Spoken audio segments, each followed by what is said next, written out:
நம்ம சிஎஸ்கே நண்பர் பேசினது கேளுங்களேன். லூசாடி என்ன வளர்த்துருக்க உங்க வீட்டுல உண்டாரு உமா கூப்பிட்டு சொல்றேன். உங்க பேருங்க இந்த மாதிரி பசங்க அசிங்க அசிங்கமா வார்த்தை பேசுறாங்க. வந்தா வீடியோ எடுக்கிறான், ஊதி ஊதி விசில் அடிக்கிறான். தோத்த 1008 டென்ஷன் இருக்கும். என்கிட்ட வந்து விசில் ஊதுறான், கிழிச்சு தொங்க விட்டுருவானா. நான் அம்மா இருந்தாங்க, அதான் கேட்டேன் நல்லா வளர்த்தாங்க இல்லையாட்டு. என்ன ஸ்கேம்? எந்த எப்ப பிளம்பிங் எழுதி கொடுத்தாரா மேட்சுக்கு இந்த ஆட போறாரு வாங்கன்னு சொன்னாரா? பிளம்பிங் சுத்தமா போடுவா இன்ஸ்டாகிராம், அதுக்குதான் இன்ஸ்டாகிராம். தோனி சொன்னாரா? 1000 சொல்லு.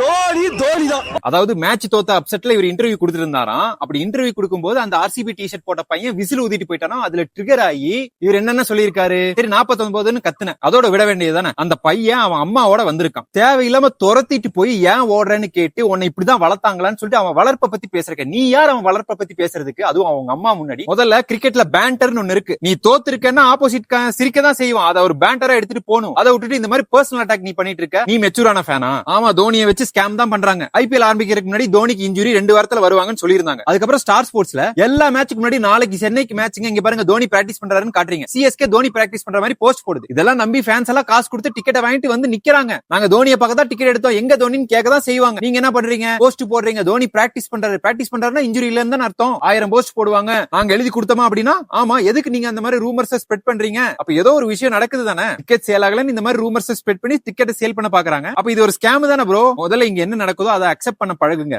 டீம் தோத்துருக்குன்னா உங்க தோல்வியை அக்செப்ட் பண்ண பழகுங்க. ஒருத்த பேண்டர் பண்றானா நீங்க திருப்பி பேண்டர் பண்ணுங்க. 49 கத்தினீங்க, அதோட நிறுத்த வேண்டியதானே. அதை விட்டுட்டு இந்த மாதிரி பர்சனல் அட்டாக் பண்றது ரொம்ப தப்பு.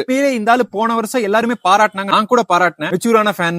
இப்ப கண்டிப்பா தெரியுது அவர் மெச்சூரான ஃபேனே கிடையாது, மீடியாக்கு முன்னாடி நடிக்கிற ஒரு ஆளா தான் எனக்கு தெரியுது. இப்ப அவரோட ட்ரூ ஃபேஸ் வெளியே வந்துருச்சு. சிஎஸ்கே ஃபேன்ஸ் தயவு செஞ்சு இந்த மாதிரி ஆன ஆளுக்கு சப்போர்ட்டே பண்ணாதீங்க. இவங்கள மாதிரி 4 பேர் தான் இந்த மாதிரி பயங்கரமான ஹேட்ரேட் பரப்பி ஒரு ஐபிஎல் ஃப்ரெண்ட்லி பேண்டரா ஃபேன் வாரா மாத்திட்டு இருக்காங்க.